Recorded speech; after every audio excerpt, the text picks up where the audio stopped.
जय जिनेन्द्र, जय श्री माता। अब हम आगे श्लोक में आते हैं। हम महादशा के 11वें और 12वें श्लोक को पढ़ रहे हैं।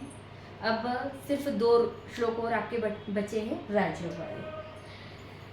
सत्यपि स्वेन संबंधे न हन्ति शुभ भुक्तिषु हन्ति सत्यप संबंधे मारक पाप भुक्तिषु। हमने आगे वाले श्लोकों में आपको फिर बता रहे हैं कि महादशा में ये पढ़ा कि मारक शुभ ग्रह की दशा हो और पापी ग्रह की अंतर्दशा आ जाए, ये योगकारी ग्रह की दशा हो और मारक की दशा आ जाए तो उसमें कैसे कैसे फल करते हैं। फिर उसके बाद आया पापी ग्रह की महादशा हो, उसमें शुभ ग्रह की अंतर्दशा आ जाए, या पापी ग्रह की महादशा और पापी ग्रह की ही अंतर्दशा आ जाए तो वह कैसा फल करता है। इसमें ये कहा है कि मारक ग्रह की महादशा हो और शुभ ग्रह की भुक्तिषु, शुभ भुक्तिषु मतलब शुभ ग्रह की अंतर्दशा आ जाए तो वापस बताने की जरूरत ही नहीं है कि शुभ ग्रह का उससे संबंध होना जरूरी है, क्योंकि पापी और मारक ग्रह की अगर अंतर्दशा किसी भी शुभ में आती है तो उसमें संबंध हो या ना हो वह अपना फल जरूर देता है। लेकिन जब किसी भी शुभ या योगकारी ग्रह की महादशा या अंतर्दशा हो तो उसका जो उसकी अंतर्दशा या जो उसका महादशा का मालिक है उससे उसका संबंध होना जरूरी है। ये हम आगे की महादशा के श्लोक से ही बता रहे हैं। तो यहाँ ये बताया है कि मारक ग्रह की महादशा हो और शुभ ग्रह की अंतर्दशा आ जाए, सत्यपि स्वयं संबंधे और उन दोनों में क्या हो, संबंध हो, तो वह मारक जैसा फल नहीं मिलेगा। स्वाभाविक है, मारक की अगर महादशा मतलब बड़ी हम कठिनाई में हैं और कुछ हमें राहत मिल गई तो हमें शांति ही मिलेगी।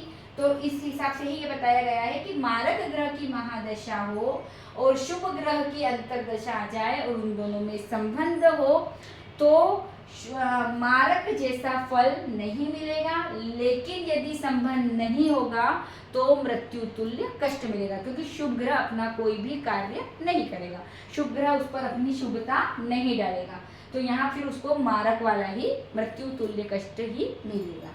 अब इसको कुंडली से समझ लीजिए या एक बार और समझ लीजिए कि मारक ग्रह की महादशा हो और शुभ ग्रह अंतर्दशा हो और दोनों में संबंध हो तो जातक को मृत्यु तुल्य कष्ट वाली स्थिति नहीं होगी, वह सामान्य स्थिति होगी। लेकिन यदि मारक भाव की मालिक की महादशा हो और शुभ ग्रह की अंतर्दशा आ जाए और उन दोनों में संबंध नहीं है तो उसे मृत्यु तुल्य मतलब पापी फल उस दशा में मिलेगा। अब इसको ऐसे समझ लीजिए, हमारा मार्केश कौन है, शनि। शनि की महादशा में अंतर्दशा किसकी आ जाए, शुभ ग्रह की, चंद्रमा की, और दोनों में यदि संबंध हो, संबंध कैसे भी बिठा दो, या तो दोनों को साथ में बिठा दो, दोनों को की परस्पर दृष्टि करवा दो, युति करवा दो, या आपस में राशि परिवर्तन करवा दो। शनि को यहाँ बिठा दीजिए, चंद्रमा को यहाँ, तो दोनों में क्या हो गया, आपस में राशि परिवर्तन, तो दोनों में क्या है, संबंध है, तो शनि में मृत्यु तुल्य कष्ट नहीं। उस समय जब ये दशा अंतर्दशा होगी तो उस जातक को मृत्यु तुल्य कष्ट नहीं मिलेगा। अब हम आगे बढ़ते हैं। परस्पर दशायाम सवभुक्तो सूर्य च भार्गवो व्यत्ययेन विशेषण प्रदिशेता शुभा शुभम। परस्पर दशा किसकी दशा, परस्पर जो 2 ग्रह है उनकी दशा, कौन, सूर्य च भार्गवो। सूर्य च भार्गव मतलब सूर्य का पुत्र शनि, शनि की महादशा हो और अंतर्दशा किसकी आ जाए, व्यत्ययन विशेषण प्रदेशता, शुक्र की महादशा आ जाए, या शुक्र की महादशा हो और अंतर्दशा सूर्य की, शनि की आ जाए, या शनि की महादशा हो और अंतर्दशा शुक्र की आ जाए। परस्पर दशा या अंतर्दशा, दोनों में से किसी की भी महादशा हो या दोनों में से किसी की भी अंतर्दशा हो, दोनों की जब आपस में महादशा या अंतर्दशा चलती हो तब, या ऐसे समझ लो, शुक्र की महादशा में शनि की अंतर्दशा आ जाए या शनि की महादशा में शुक्र की अंतर्दशा आ जाए और उन दोनों में संबंध का कोई मतलब नहीं है, मतलब दोनों में संबंध हो या ना हो फिर भी वे अपने शुभ या अशुभ फल देते हैं। शुभ होंगे शुभ देंगे, अशुभ होंगे अशुभ देंगे। इसको आप कुंडली से समझ लीजिए। शुक्र हमारा कहाँ का मालिक है, चतुर्थ भाव का और लाभ भाव का, शनि हमारा सप्तम का और अष्टम का, इसकी महादशा में शुक्र की अंतरदशा आ जाए,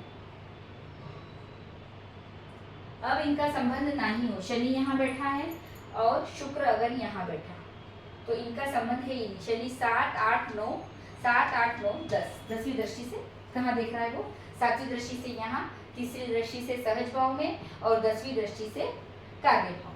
तो शनि और इनका संबंध नहीं है, फिर भी शुक्र का मालिक अपना फल देगा। जैसे यहाँ जो लाभ की स्थिति है अगर शुक्र की तो वह लाभ देगा, अगर वह खराब भाव में बैठा है या अशुभ है तो अशुभ की स्थिति होगी तो अशुभ फल देगा। वैसे ही शुक्र की महादशा हो और शनि की अंतरदशा आ जाए तो वह जैसा है, जैसा बैठा है उस हिसाब से उसको फल देगा। एक बार वो समझ लीजिए कि इन दोनों की परस्पर दशा है, इन दोनों की दशा किसकी, सूर्य के पुत्र शनि की और शुक्र की महादशा अंतरदशा हो और उन दोनों में संबंध ना हो तो भी वे कुंडली में शुभ अशुभ जैसे होंगे वैसा फल करेंगे। अब हमारे 2 और श्लोक लघु पाराशरी के बाकी हैं जो महायोग मतलब राजयोग के हैं, उसके बाद आपके लघु पाराशरी के सारे श्लोक पूर्ण हो चुके हैं। जय जिनेंद्र।